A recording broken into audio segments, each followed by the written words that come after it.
జమ్మూ కాశ్మీర్లోని దోడా జిల్లాలో ఉగ్రవాదులు భద్రతా బలగాలకు మధ్య సోమవారం రాత్రి భీకర ఎదురుకాల్పులు జరిగాయి. ఈ ఘటనలో ఓ అధికారి సహా 4 సైనికులు అమరులయ్యారు.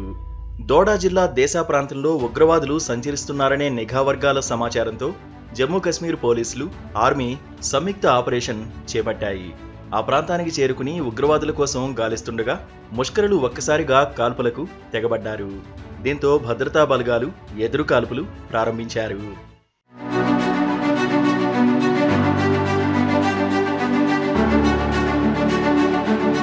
సోమవారం రాత్రి 9 గంటల సమయంలో మొదలైన ఎన్కౌంటర్ తెల్లవారుజాము వరకు కొనసాగింది.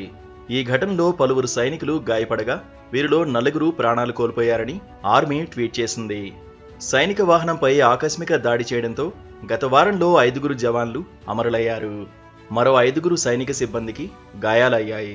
కఠువా జిల్లాలోని మారుమూల ప్రాంతం మాచేడిలో ఈ ఘోరం చోటు చేసుకుంది.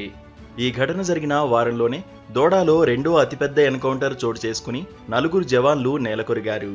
పూంచ్, రాజౌరి జిల్లాలో మొదలైన ఉగ్రవాదుల దాడులు ప్రస్తుతం జమ్మూ ప్రాంతానికి వ్యాపించాయి. కొన్నేళ్ల కిందట ఉగ్రవాద రహితంగా జమ్మూ ప్రాంతాన్ని ప్రకటించారు.